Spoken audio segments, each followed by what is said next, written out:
if you're actually live. If some of you have joined the stream, can type in a yes so that I can know if you are live and I'm audible to you all.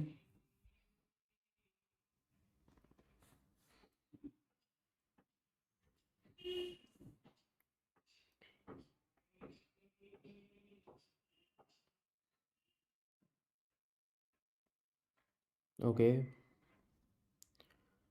cool. So I think, yeah, I think we are going live. Let me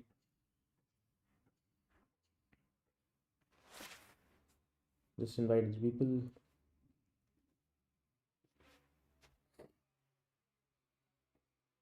Okay, so yeah, let's define the agenda of this session. So in a way, like, so we had basically the 382 weekly contest today, right? And yeah, it was 4 problems. So we'll try to solve the 4 problems right now, like discuss the solutions of it, right? And yeah, go ahead from there. So I think yeah, a few people are right. So okay, so let's start with the first problem. uh the first problem goes like this. It is asking you to count the number of changing keys. So let's talk about what changing keys says. So it says that, let's say we are given a string s, right? That string can contain both lowercase as well as uppercase characters, right? So as an example, this is one of my string containing some lowercase and uppercase characters. Now it says changing a key is defined as using a key different from the last used key. So as an example, if at one point you were using, let's say, letter C, and now you're using letter D, that means this is a change, right? It says that if you are changing from the same character, like small to a bigger uppercase, or uppercase to smaller case, then that is not considered like a change. So for example, if I look at the second string, we are going from small b to capital B, that is not a change. Similarly, capital B to capital B is again not a change. So you have to count the number of change that happen in this string. So if I talk about it theoretically, like what you need to do is you need to count the number of indices I, such that key in ith place is not equal to key in I minus 1th place, right? So the key that we are using in the ith place is not same as the I minus 1th place. So yeah, how can we go about doing this? So we need to run a simple loop, and then we would need to compare ith character with I minus 1th character. The problem here was how to compare if two are same characters, but one is of lower and one is of uppercase, right? So I'll talk about a brief idea on how we can do that. So let's say one of the character is small a and other character is capital A. Then if you note the difference between them, the absolute difference between a small case character and a capital case character. So let's say this is capital B, small b also. That is going to be always same as the difference between capital A and small a. Like the difference in the ASCII value of any small character, any capital letter, is same as the difference in the ASCII value of small a and capital A, in fact. So this idea can be used to actually note if we are dealing with the same key but with different cases, right? So if I talk about the solutioning of it, relatively simple. So we are going over the length of the string. If our ith character is same as the previous one, actually it's not same as the previous one, and the difference between I and I minus 1 character is also not same as difference between capital and small a, then I'm doing a count plus plus. So basically neither the character are same nor the characters are small or capital or small kind of pairs, right? Then I'm doing count plus plus and returning the count. So simple solution, on time complexity. We did not need to do anything major here. Just this is an important thing to note, that whenever you want to check if two characters are lower and upper of each other, probably you can have the difference of their ASCII, absolute difference, and compare it with the absolute difference of capital A and small a. If it's same, that means these two characters are actually lower and upper of each other. Remember, this can only work because s consists of upper and lower case. If there were other things like underscore, space, etc., then this difference can also occur in some other characters as well. But since the question says we are only given upper and lower, the FK difference will only be same for when we are dealing with small same character of smaller case and upper case. Okay. So let me know if this solution is clear to all those who are present. This was, I think, one of the simplest problem of this particular contest. So those of who are here can probably let me know with a yes, and we can move on to the next one. So ON solution, time wise, and space is simply of one, like nothing fancy here.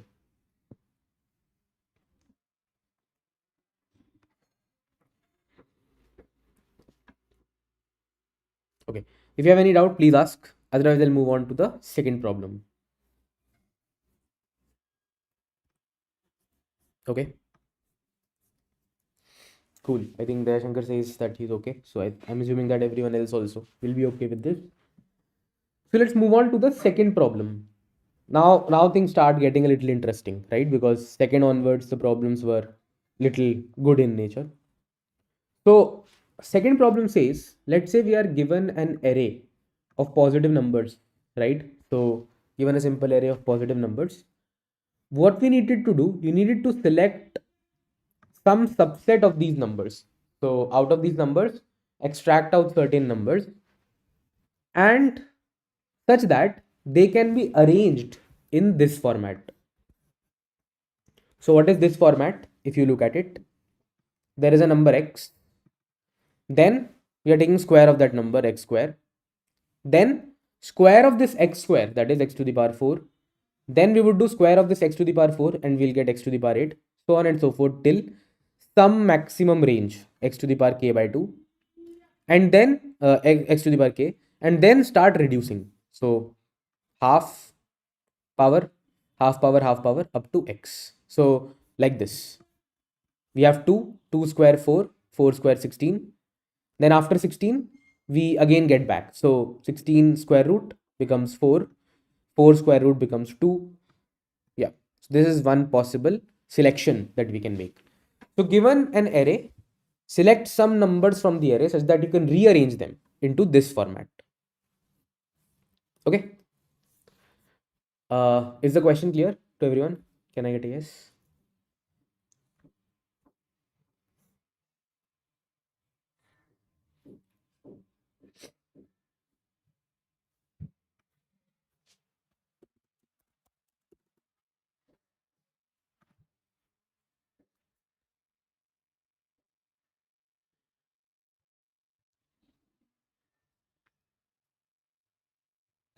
Okay. So out of this, you need to find that such subset which has maximum number of elements in it. So if there are multiple such subsets that you can make, you have to find the one with maximum number of elements in it. Okay. So let's go ahead. Let's think about it. Let's look at this pattern quickly. So we have x, x square, x to the power 4, so on, till x to the power k, then reduced, and so on till again x square and x. First observation, can I say that every number is square of previous till half and then square root of previous after half? Yes or no? Every number here is square of the previous. Every number is the square of the previous for first half. For first half till x to the power k. Then for the second half, every number is the square root of the previous number.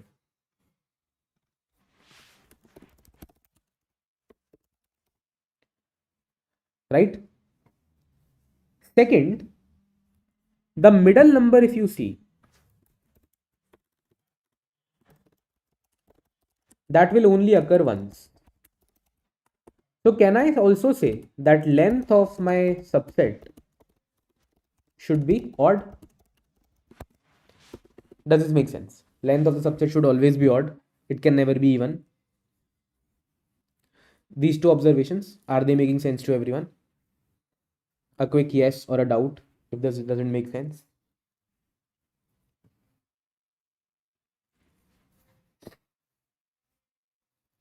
Since we are live, I think it would be good if people can respond so that I also get to know if these things are making sense.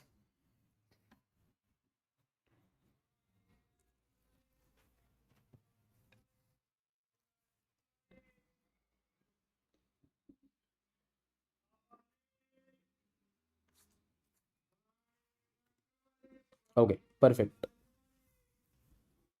Perfect. So let's go ahead and think about it, right? So let's say if I try to make a number, let's say 81 as my middle element. Okay, let's say I want a few numbers here, then 81, then a few numbers here, right? So what number can help me fill the gaps on the left and right side? What do you think? What number would I also need to look at to fill left and right side of 81?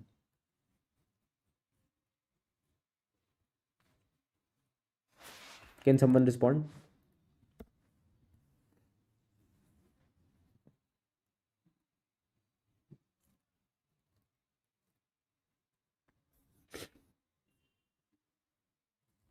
What number would I need to look at on the left and right side of 81?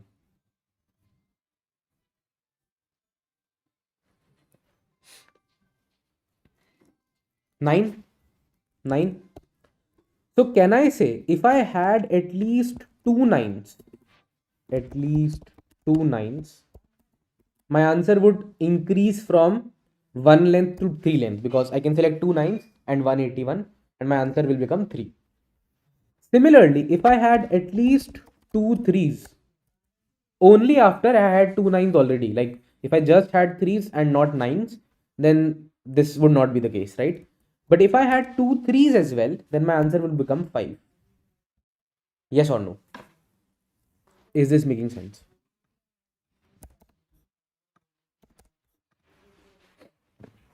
Does this idea make sense? So any number that you are trying to bring in the middle, you need to check if its square root, there are at least two occurrences.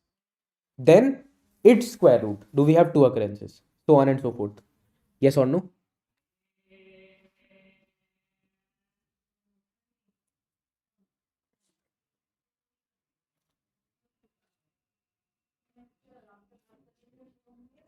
Right?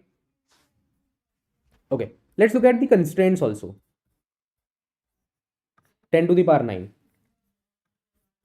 If we had 10 to the power 9,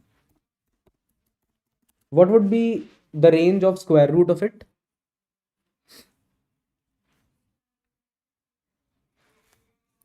What would be the range of square root of it? 10 to the power 4.5, or I can say 10 to the power, if I want to take 5 also, then just to take an upper margin, right? Then square root of 10 to the power 5, 10 to the power 2.5, or I can again say 10 to the power 3 just to have the upper bound. Then again square root 1.5, so approximately 2. Then 10 to the power 1, finally 3 and 1. So in a way, even if I take the maximum number and I try to make a subsequence, I would just need to look at 1, 2, 3, 4, 5, 6. 6 more elements which are square root one after the other and check if their frequency are more than 2 or not. Does this make sense? Yes or no?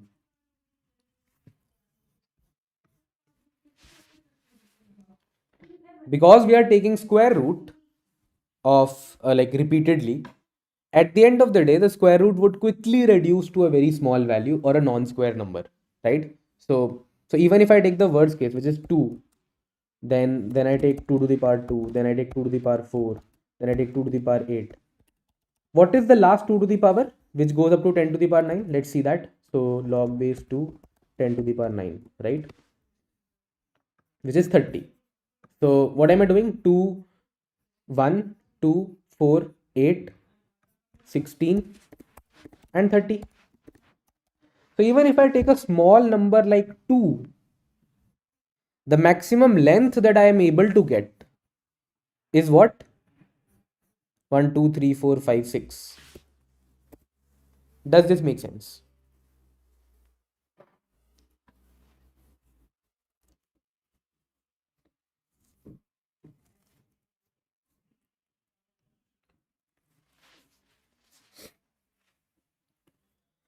That even if I take the smallest number 2 and try to make a sequence of it, next number would be square to the power 2, next number would be square to the power 4, next number square to the power 8, to the power 16, to the power 32. And now it goes beyond 10 to the power 9. So basically, at max also, there would be 6 elements in the increasing part. Is this idea making sense to everyone? That there are very few numbers that we need to look upon for any number.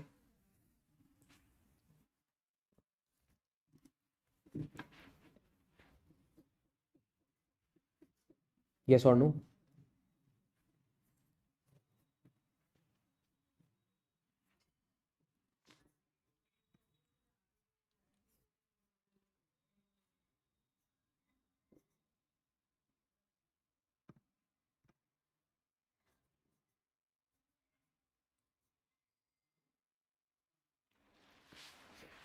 Everyone else, ये समझ में आ रहा है क्या कि like we'll be quickly reaching our range of 10 to the power 9, right? So 2 to the power 32 I think is already 1 2 3 4 5 6 7 8 9, right? So yeah, 4 into 10 to the power 9. Okay, so how does this help? What I can do is, if I just calculate frequency of every element, what I can try to do, for every number in my num, I can try to make it the center element. So for example, यहाँ पे I try to make 4 as center element. So when I make 4 as center element, I need to know if there are two twos or not, right? Or even if I make, let's say, something like uh yeah, 2 to the power 16 ले लेते हैं. So 2 to the power 16 is what? This number, right? So even if I have this number as the center, then I need to check if its square root, there is a frequency of 2 or not. Then its square root, do we have frequency of 2 or not? Then its square root, do we have frequency of 2 or not? So on and so forth, right? So if I talk about the solutioning, what we can probably do is, let me just simplify this code. I wrote a like tedious code than this required. So what I can do, frequency of it plus plus. So what I'll do, I'll just note down the frequency of every element. Now I try to make each of the element as my center. So yeah, so let me do that. So for auto it nums, if it equal to 1, just continue. One will handle separately. One is a separate story altogether, right? So I'll try to handle that separately.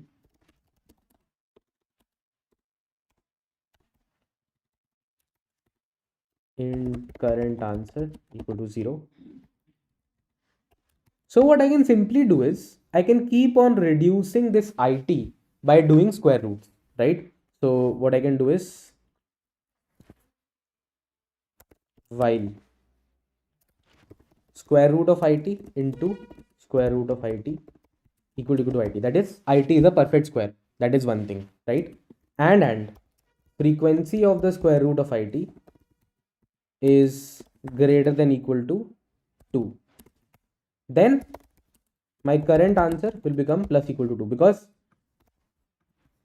the current number I take as the center. Then I try to see if there are square root of it at least having frequency greater than equal to 2. So I add 2 to the answer, because I'll pick 2 of them and put them on the left and right side and keep on continuing this. So I'll say it equal to square root of it. So if I do something like this, then what will end up happening is, let's say I'm getting 16 now. So I'll say square root of 16 is 4. So 4 into 4 is 16. So that means 16 is the perfect square. Then if frequency of 4 is greater than equal to 2, so that means add 2 to the answer and replace my 16 by 4. Now I need to do the same thing for 4. Then same thing do for 4. 4 square root is 2. 2 into 2 is equal to 4. That means, and frequency is same. Then answer plus equal to 2 and continue. I did the same, but the opposite of this. I took a number, then checked for its square. Yeah, that is also fine. Like, At the end of the day, you are doing the same thing. I'm taking from the bigger ones, you are taking from the smaller ones, right, Himanshu? So both of them would be fine. But simple idea is the chain would not be long. The chain would just be 6, and the proof of that is this thing, right? That we are squaring, and slowly and steadily it will reach to a maximum power, which is approximately in the range of 10 to the power 9. Does this idea make sense? How we are going about it? So if you talk about time complexity, it is nothing but n into 6, because this would at max run 6 times. Okay. Right? So finding the middle number, then trying to find the square roots for both sides, then trying to find their square root for both sides, then trying to find their square roots for both the sides, right? And so on and so forth. We are continuing. Okay. Here what I can do, I can say answer equal to max of answer comma current answer. So whatever answer you get for the current element, you just do maximum. One case that we have missed out here is 1. So why? Because let's say if there are, so 1 square, what is 1 square? 1 square is still 1.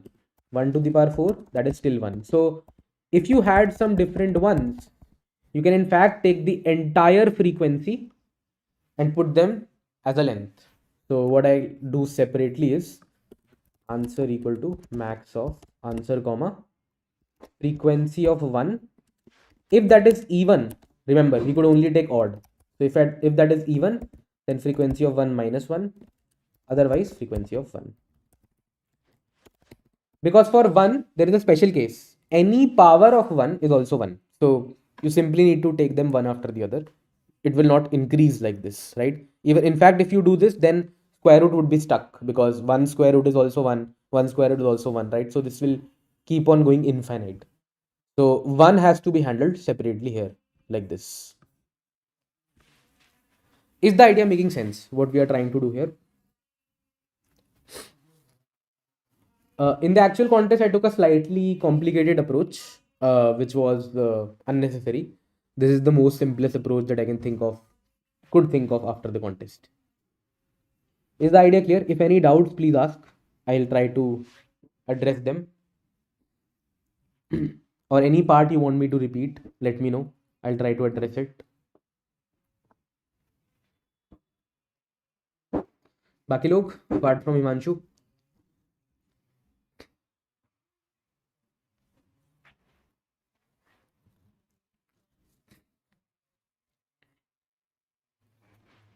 Cool. Cool. Great. So here the pattern to look at, that I think I'll try to keep with every question. Some operations quickly increase the value, right? So even though some solution look like brute force, they actually work very well. For example, raising to the power 2 or squaring. That is an operation which is very fast to increase the value. Similarly, if you have done Fibonacci, how do you do Fibonacci? 1 1, then 1 plus 1 2, then 2 plus 1 3, 3 plus 2 5, so on. So this sequence also quickly increases to a very huge value, right? So there are some sequences, some operations which quickly increase the value to a very high number. So in those kind of sequences, you will have very few numbers in your range, and you can actually brute force. I dry run? Sure, I'll dry run. So let's say if my array is something like this: 3 3 3 9 9 9 9 27, let's say 81, right? 81. Okay. So let's say when I reach this 3, what will happen? When I reach this 3, square root of 3 into square root of 3. Square root of 3 is 1. So 1 into 1 will not be equal to 3. So this in fact would not work, right? So if you want to be safe, in some of the languages, this might not convert to integer. So good idea is to convert it into integer, so that basically you want to check if the integer form of square root multiplies to the number itself. Because if that is not the case, then the number is not a perfect square. So this is to check perfect square, right? So for 3, it is not a perfect square. So we'll continue. Like nothing of this will run. Our answer will remain 1, and we'll update the answer as 1. So for all these 3, We'll simply be updating the answer to 1. Nothing will be changed. When I reach this 9, what will end up happening? I'll check. Square root of 9 is 3. So 3 into 3 is equal to 9. So it is a perfect square. Frequency of 3 is that greater than equal to 2. So frequency of 3. Answer is yes. It is greater than equal to 2. Right? It is greater than equal to 2. So now, in the current answer, whatever the current answer was, which was 1 for taking one of the nines, I'll add plus 2 because now I have taken two threes also to make 393, right? And I've replaced my current number with square root. So square root of 9, which is 3. Next loop, 3 is not a perfect square. So this loop will end and I'll update my answer with 3 value, which was 1 and plus 2 because of these two threes. Does this make sense how it is happening? Similarly, when I reach 81, I'll first check. Square root of 81 is 9. So 9 into 9 is equal to 81. And frequency of 9 is greater than equal to 2. Frequency of 9 is greater than equal to 2. So I'll add 2 to the answer. Answer becomes 3 because we have taken 181 and 2 nines. And I'll replace it by 9. Then I'll repeat this. Square root of 9, which is 3 into 3 is equal to 9. And frequency of 3 is greater than equal to 2. So again, this is true. So I'll add 2 to the answer because now we have taken 81 plus 2 nines plus 2 threes. So total becomes 5. And replace it with 3. With 3, this doesn't becomes true. So I'll exit and here I'll update the answer to 5. So simple for every element. If we had some ones also, they'll be ignored first of all in this loop. So they'll be handled separately here where I'm doing, if the frequency of 1 is odd, 5 ही है, so they can be arranged as a simple line. So answer will be 5 only. If they were 4,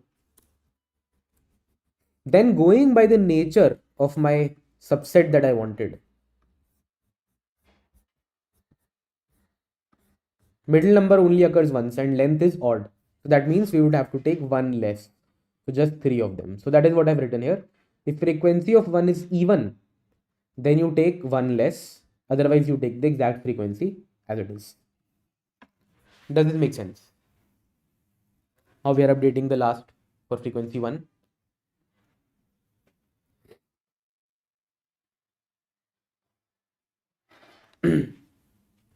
A quick yes, then we'll move on to the third problem. We'll do fourth also. Let's do third next.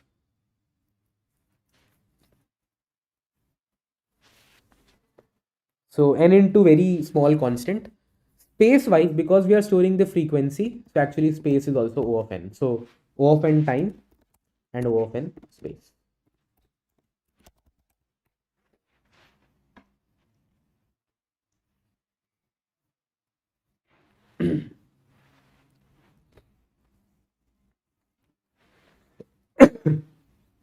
Cool, let's move on. Let's go to the third problem. Okay. So third problem went like this. Let's say there is a circle, right? There is a circle in which at one place Alice is sitting, one place Bob is sitting, and there are X positions in one direction between Alice and Bob and Y in the other direction. So let me take the example. Let's say if X is 2 and Y is 3. So there is Alice here, there is Bob here. So let's say in one side going from Alice to Bob, there are two elements. So let's say A and there is B, right? On the other side, there are three elements. So let's say A, let's say B, let's say C. Okay. So in a way, between Alice and Bob, in one side you have X number of positions. On the other side, you have Y number of positions. Okay. This is what is given in the question. So in each turn, by the way, we start with Alice. In each turn, we remove, like whoever turns it is, that person removes one element either from the left side or from the right side. So as an example, what Alice can do is remove this A. So now we'll have 2 2. Then when Bob's turn is there, it can remove this B, and then it's 2 1, so on and so forth, right? So whoever makes distance equal to 0 on one of the sides, the other person will win. So like, let's take a small case. Let's say Alice is there, let's say Bob is there, and there are 1 1 elements on both sides. So let's say only one element A here and one element B here. Okay. Now, if Alice takes this A, then actually the distance between Alice and Bob will be reduced to 0 from one of the sides, and Bob will win. Similarly, if Alice takes B, then also in the next turn Bob will catch Alice, right? And the distance will be 0 and Bob will catch Alice. So Bob will win always in this particular scenario. Okay, let's take another case. Let's say Alice, let's say Bob. Here there are 2 elements, and below there is only one element. What do you think? Who do you think will win here?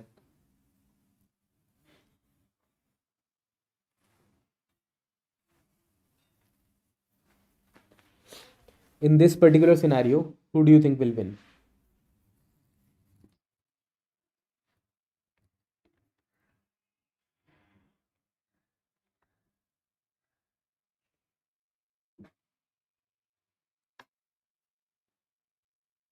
Anyone? Anyone who can come up with a way? Alice will win. Okay. Anyone else with any other solution? Okay. So first one is Alice. So let's take consideration of both choices of Alice. So in one choice, Alice can remove this C. If Alice removes this C, who wins?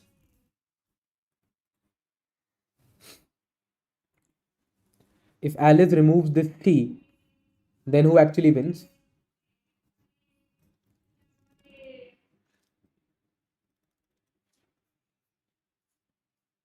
So if Alice removes this C, then Bob will capture her, right? So actually Bob will win.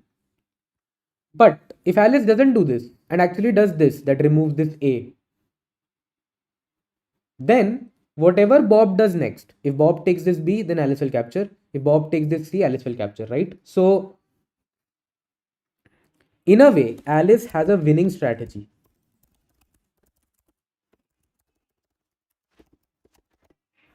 with which she can trap Bob.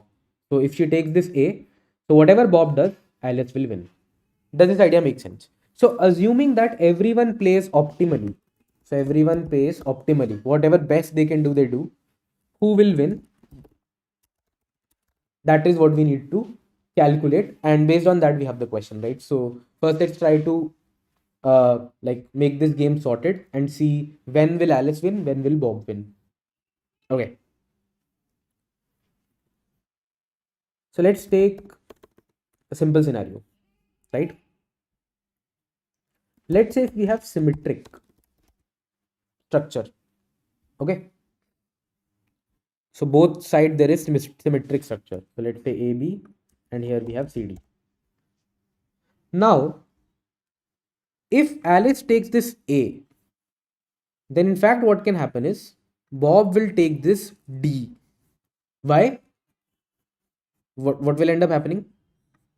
Whatever Alice does next, either takes B or C, Bob will capture her. Right? Let's take another scenario. Let's say there are 4 here. Now, if Alice takes this A, then Bob can also take this F and reduce it to 2 2. If Alice takes this C, then Bob will take this F and reduce it to 1 3. In both the scenario we saw that Alice will lose. So in fact, if you think about it, let's try to summarize.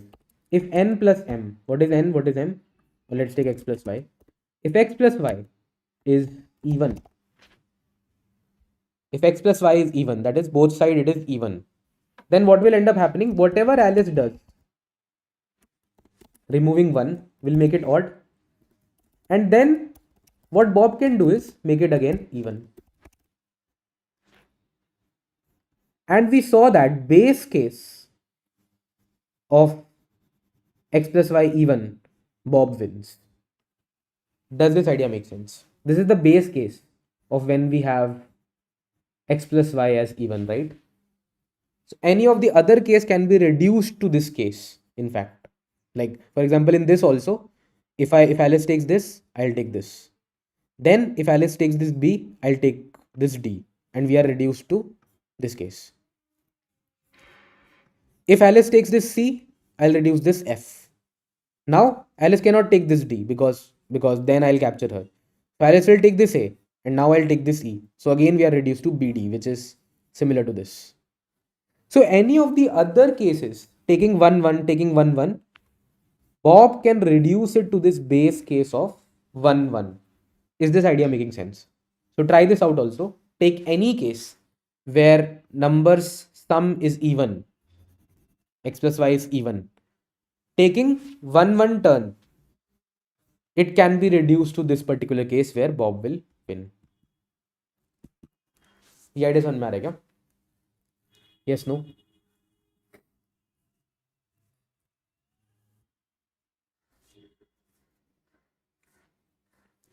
So anytime x plus 1 is even, I can say that Bob will always find a way to win.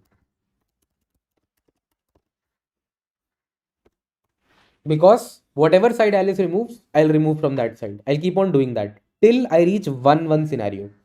If one of the side only has a single element, then I'll start removing from the other side, because now Alice cannot remove from this side because I'll capture her, right? So because of this scenario, whenever x plus y is even, Bob will always win. Now let's take the base case of when x plus y is odd. So let's take Alice. Let's take Bob. So let's say there is only A here. And let's say there is B and C here. Okay, so 2 and 1. This is the base case of odd. So now Alice will capture this, then Bob will capture her. So this is not the way to go. Now if Alice captures this, then we are again reducing to this state, but now Bob has to take the first move. Yes, समझ में आ रहा है क्या? If Alice takes this B, then I'm reducing to even state which I had, but Bob plays first. So Bob is in place of Alice in a way. So whenever x plus y is odd, then Alice will always find a way to win, because Alice will reduce it to even and give it to Bob as the first turn. And we know जो भी first चलता है even में, that person loses. Does this idea make sense?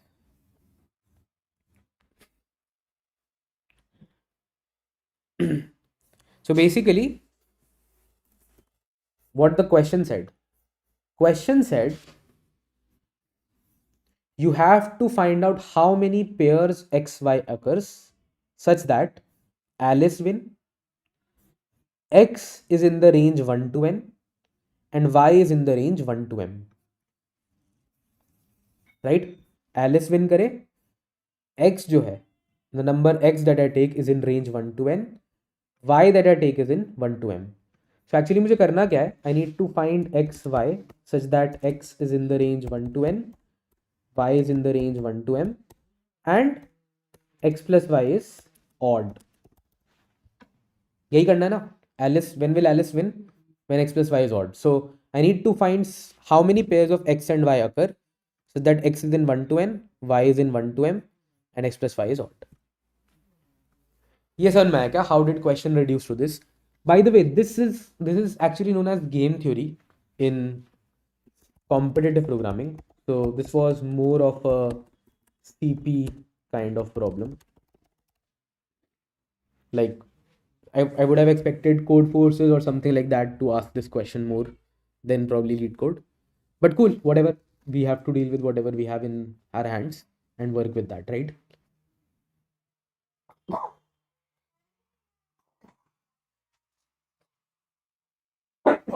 I'm sorry. Cool. So yeah, this is what the question reduces to. Find the number of pairs of x and y such that x is in this range, y is in this range, and x plus y is odd. Okay. Tell me one thing. When can x plus y be odd? When do two numbers sum up to odd?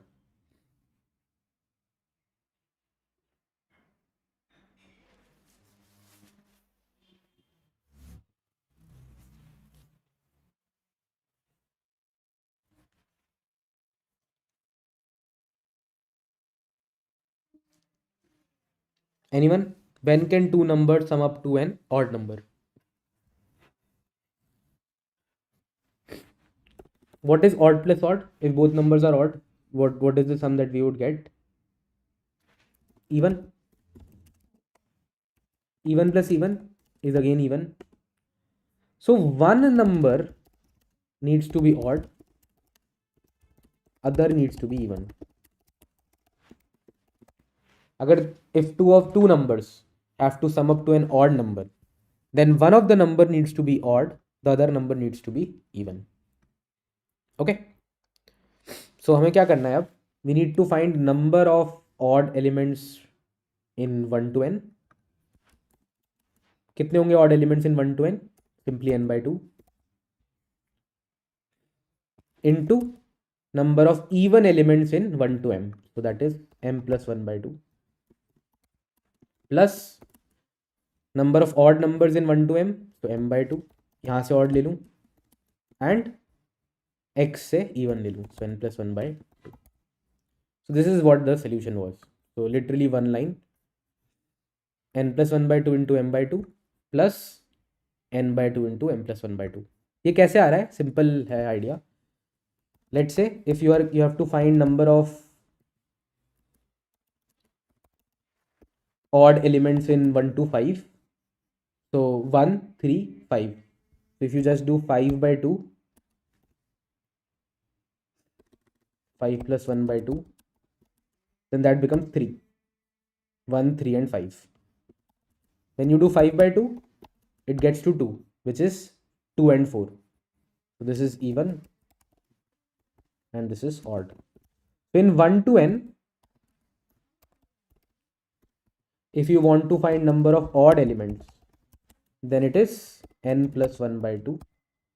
Even elements, it is n by 2.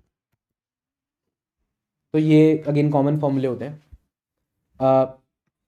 Yeah, for even every alternate is there, so n by 2. For odd, every alternate is there, but if a number is odd, then there is one more than half of the elements. So that is why n plus 1 by 2 works here. Okay, so that is what the solution is. Either you take odd from 1 to n, even from 1 to m, or whenever we do or, we do plus. Whenever we do and, we do multiply, right? So take one odd element from 1 to n and take one even element from 1 to m, or you take one even element from 1 to n and one odd element from 1 to m. So that is how this formula is written. Yeah, it is one marega. By the way, this is product and sum rule, which is common rule of combinatorics. Whenever you have and this condition and this condition, you go for multiplication. Whenever you have or, either this will give you a possible case or this will give you a possible case, you will go for plus. So यहाँ पे if you see, you have to select an odd number and an even number. So you multiply, or you select an odd number and an even number. So ये multiply हो रहे हैं आपस में, and plus is because these are exclusive cases. ठीक है. So time and space, O of 1, everything is O of 1. So yeah, that was the idea of this particular question. ये सबको clear हो रहा है क्या? Can I get a guess how we got to this solution? First, game theory. You start with base case, try to reduce everything to base case, and figure out who has the opportunity to reduce it to the base case, right? तो हमारा base case क्या था? 1-1 वाला. In 1-1 we saw the second player will win. So other players would try to reduce to this base case, right? So Alice ऐसी strategy चलेगी ताकि Bob के पास base case आए. And that is how we went and came up with the solution. Perfect. Last question. Any doubts here? Let me know. Otherwise, let's move to the last question, the fourth one.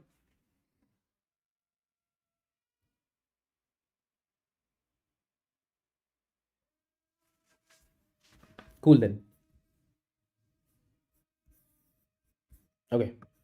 So this actually I also did not code during the live contest, right? I think hardly less than 100 people actually coded this problem. Yeah, slightly tricky problem, observations to come up with and then finally come up with a solution. But yeah, let's go ahead and discuss it. So question says we are given an array, zero index array of nums and an integer k. So an array and an integer k. Question 4. Okay. Now, what we need to do is in every operation, we take two elements and replace two elements which are consecutive and replace both of them with the and of them. So, for example, here, if I take the first two elements, I take the and 3 and 5, which becomes 1, and I replace both of them with 1. So, after one operation, two elements will be removed and one element will be added, right? Then you keep on doing this k times, and finally the array that you want its or bitwise or to be minimum possible. This is what the question is. Question clear hai kya?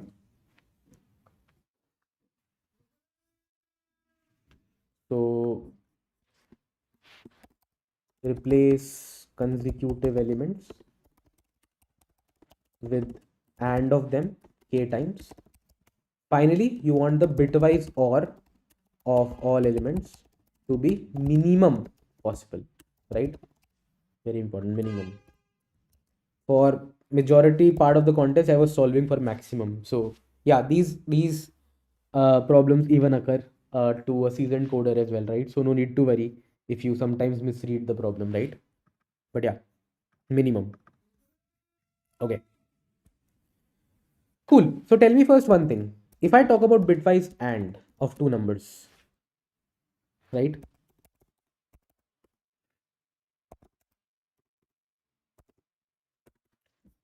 What happens when we do bitwise and?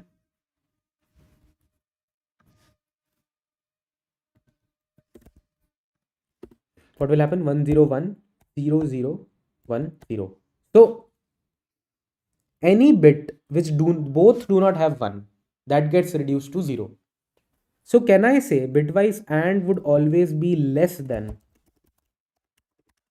the two numbers? Yes or no?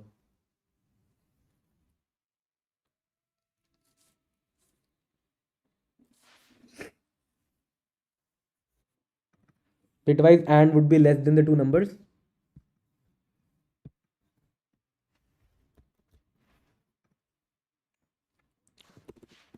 What about bitwise or?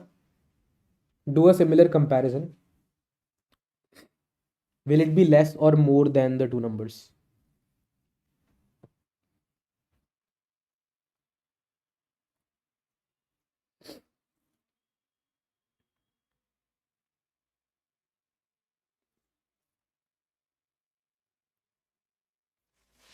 What do you think about bitwise or? Will it be less or more than the two numbers?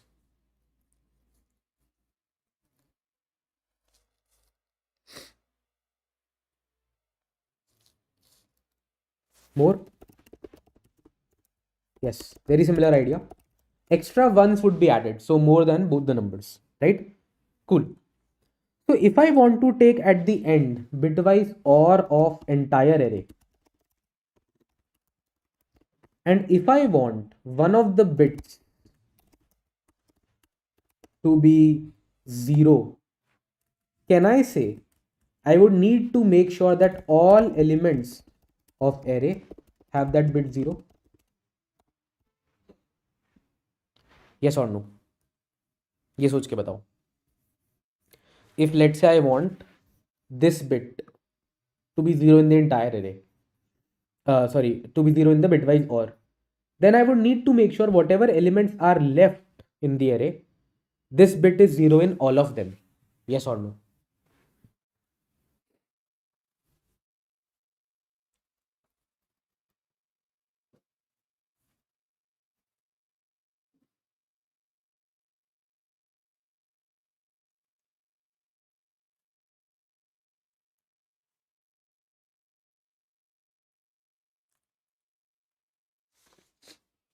Does everyone agree to this idea? कि अगर मुझे किसी bit को और में 0 करना है, तो that bit needs to be 0 in all the elements of the array as well, because if even one of them is having that bit as 1, then the OR will never be having that bit as 0. Yes or no? 1 0 1, let's say 1 0 0 0 0 1. एक भी element में if the second bit is 1, then the resulting OR will have that bit as 1.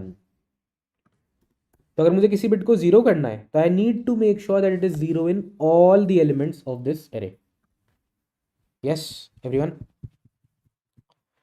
This is actually a very major idea on which this solution is based upon.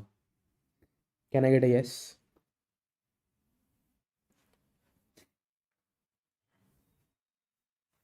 Okay, cool. ठीक है. So let's say I decide, okay, let's say this is my array and my k is, let's say 3, or let's take 2. Let's take some more element. Okay. Tell me one thing, which is the first bit that I'll try to, like, to get my minimum OR, which is the first bit that I'll try to reduce? First bit that I'll try to reduce to all zeros. Can I say the most significant one? Q? Because that adds maximum 2 to the power to the answer. तो अगर मैं first bit को हटा देता हूँ, तो even remaining bits do not add up to this value, right? 2 to the power 0 plus 2 to the power 1 is still less than 2 to the power 2. So always and always, greedily, if I think about it, it is better to first try to remove the most significant bit. If that is not working, then try to remove the next significant bit. If that doesn't work, then try to remove the next significant bit. So on and so forth. Does this make sense? Yeah, it doesn't matter. He will go from most significant to least significant bit.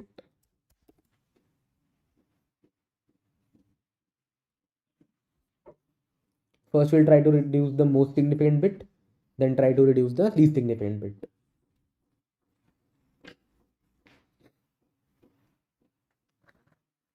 Yes, no, everyone?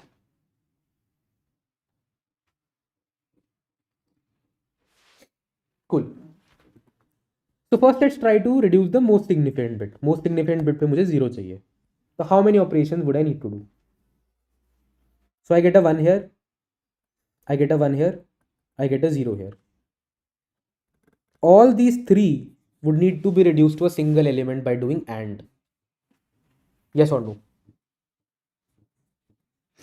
इनको individually मैं नहीं छोड़ सकता, because they have this bit as 1, so they cannot be treated individually. They cannot be left alone. This needs to be AND with this needs to be AND with this. So these three need to be ANDed together, right? So I need to do 2 operations at least here to make the most significant bit 0. Then let's continue. This is already 0, this is already 0, this is already 0, this is already 0. So just 2 operations I need to do, which is combine these 3, and I'll end up getting the most significant bit as 0. Yes or no? Yes or no? So can I do that? Answer is yes, I can do that, right? So with two operations, I can actually reduce most significant bit to 0. Okay, now let's try this. Let's try to reduce both most significant and the next. So first two bits to 0. And let's see how much operations we would need to do, right? So again, we have to combine these three together because one of them have 0. Here, second bit also, one of them has 0. So two operations to make first and the second, both of them as 0. Like if I take AND of these three, then first and second both will become 0. Then here, first will become 0, second still is not 0, second still is not 0. Now second becomes 0. So again, three of them, so plus 2, which is 4. And then for the last one, again, since the second bit is not 0, so it also needs to be ANDed with the previous one. So actually, plus 1. So 5 operations we would need to do to make the entire like first and second bit, both of them as 0. Like remove these two also, taking AND with this, and remove this and these two also, taking AND with the this particular element. ये समझ में आ रहा है क्या कि why do I need to do 5 operations to make it happen?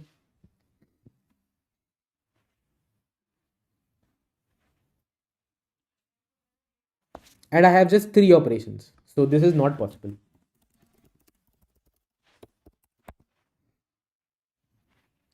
So next I'll try, ठीक है, maximum के साथ सेकेंड बिट नहीं हो पाई, let's try most significant bit and the least significant bit, like next one. So first and third bit इनको zero करने का ट्राई करते हैं. So again these two would be sufficient because we'll make the last bit also 0, first bit also 0. So two operations. Here with this we can put the second one also, put this one also, right? So with 4 operations we can achieve this. So if k was 4, the answer would be we can reduce the first bit and the last bit but not the second bit. ये idea समझ में आ रहा है क्या कैसे चल रहा है? और तो फर्स्ट यू ट्राई कि सबसे मोस्ट सिग्निफिकेंट बिट हो जाए. If that is done then you try to include the next also. If that is also done then you try to include the next also. If any time you fail you remove this but try to take the next one.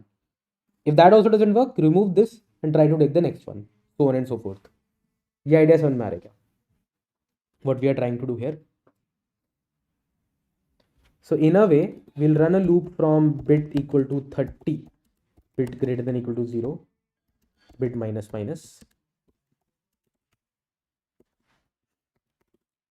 Then we would try to make this particular bit as 0 with k operations. If yes, then we include it into our answer that okay, we can make this bit as 0 and try to make bit minus 1 also as 0. So move on to the next step. If no, then don't include it into the answer and still try to make bit minus 1 as 0.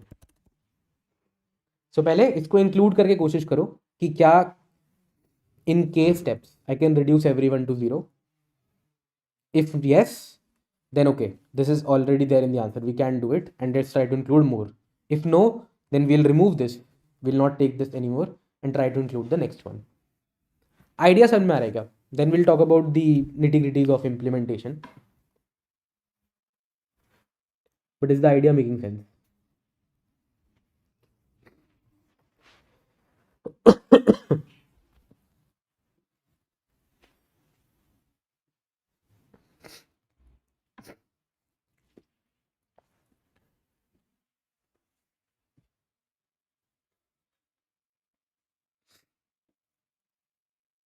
So it's a greedy way कि most significant को 0 करो, if that is possible next को करो, if that is possible next को करो.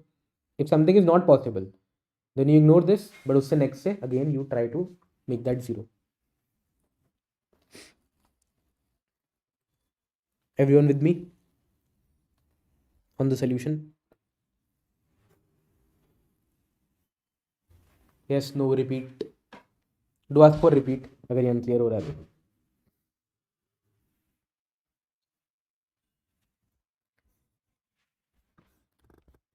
Okay.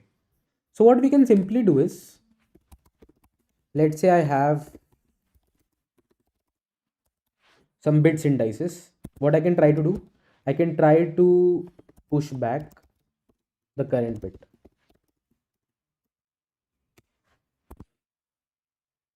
Okay. In the above example, if k is equal to 3, then if k was 3, then we try to include the maximum and it was possible. है ना, 2 में हो गया था maximum significant bit. Then we try to include the next one, not possible. Next one, it says 4 लगेंगे operations, so again not possible. So we stick to only reducing the first one. That is the best that we can do. बाकी दोनों में 1 आएगा ही आएगा. Does this make sense?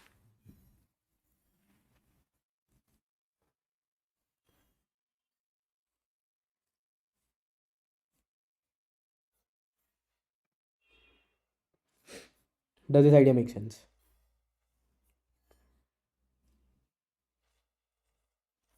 है ना? So if I look at the high level of the code, how would it be? I have a vector of bits, that these are the bits that I am trying to make 0. I'll say let's try to make the current bit as 0. I'll try to calculate the number of operations for that. If the number of operations are greater than k, then it is not possible. So I would backtrack and kind of remove the current bit. That okay, it is not possible to reduce this current bit and move on, right? Try to reduce the next one. Even if x is less than equal to k, that means we were able to include this and we can simply continue. Now the thing left is calculate operations.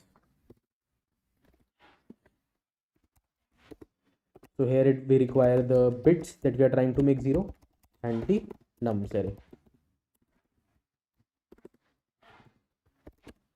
So इस function का काम क्या है?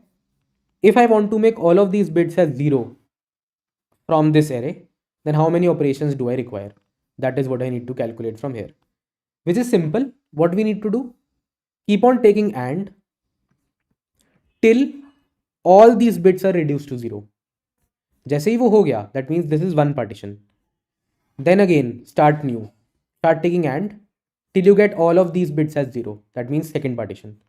Then again continue. So just count the number of partitions and do n minus number of partitions and you will get the answer. So एक बार मैं example दिखा देता हूँ. For example, we are trying to make the first and last bit as 0. So we start taking AND. So we have 101.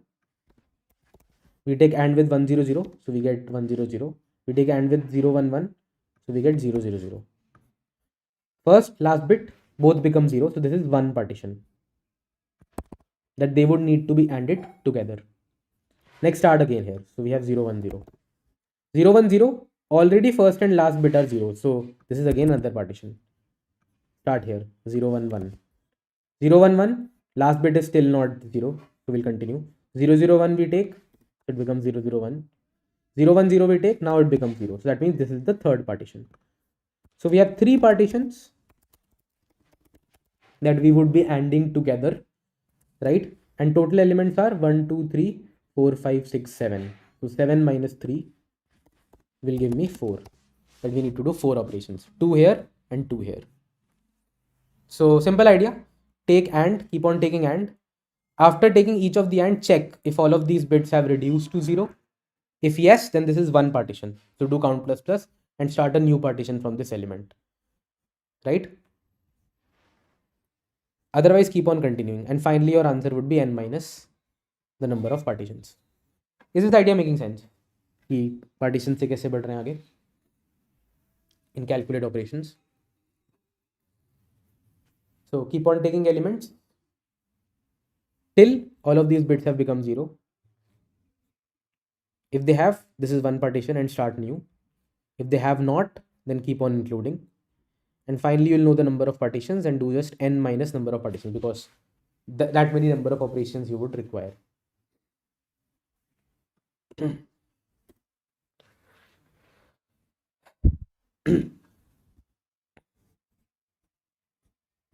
ठीक है.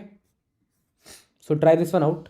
I'll post the code also in the comment section, right? And do try to finish it off. So time complexity wise, if we see, this is just 30. So 30 bits into here, it would be an ON, because we'll be going one loop, taking AND. And after each AND, we would again be doing 30. So actually it would be 30 into N into 30. Yeah, which I think should very well fit into the yeah, it can be slightly here and there, but it should fit ideally into the time constraints. So 9 into 10 to the power 7.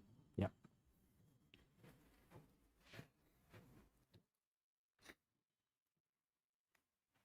cool.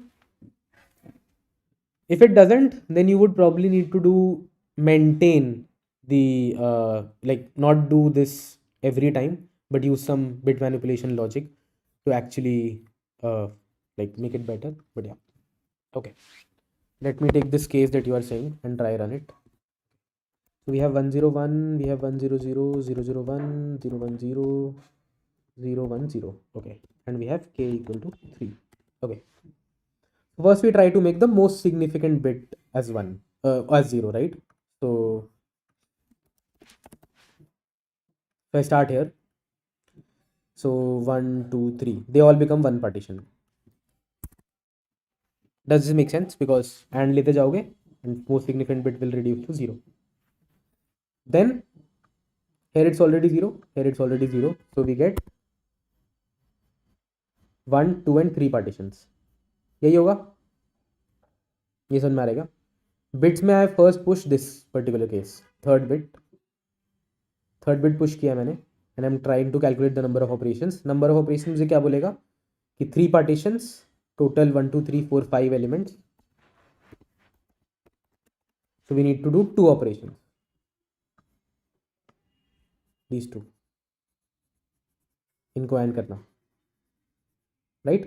And now I see, is x greater than k? So number of operation 2, is it greater than 3? Answer is no. So I'll not pop back. So अभी मेरे bits में already I am able to make the third bit as 0. So I'll not pop back. Now I'll try to make the second bit as 0. So actually 2, 1, 0 होगा. Yeah, actually I'll try to now make this first bit as 0. So again I'll try to make the partitions.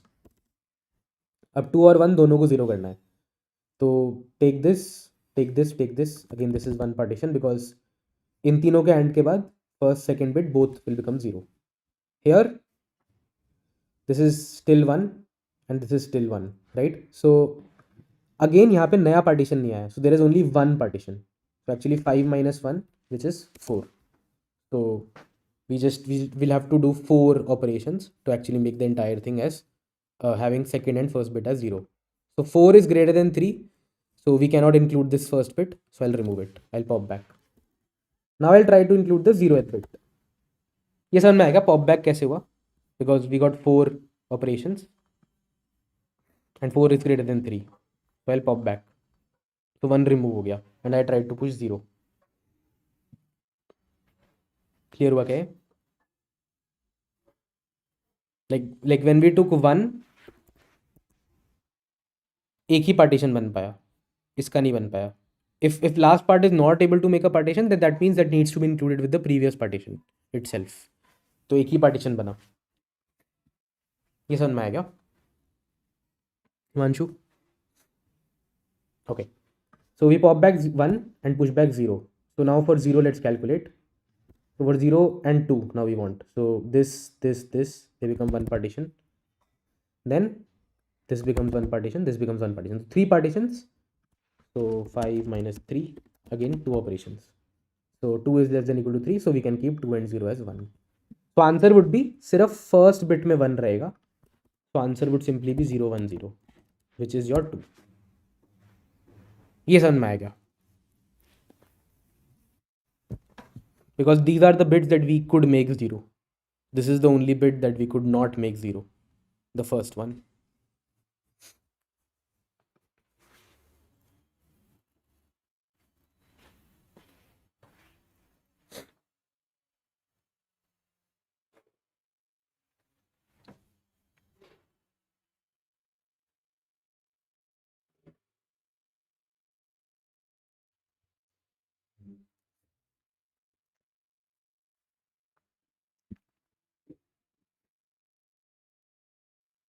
Cool. Himanshu, does it make sense? तुम्हारा case? Cool. Great, then I think that sums up the questions.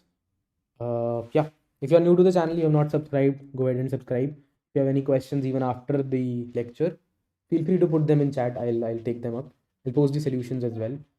I was also planning to do like daily coding kind of a thing, probably at a fixed time every day, so that every day everyone can spend an hour either doing some development or learning some LLD or learning some DSA, right?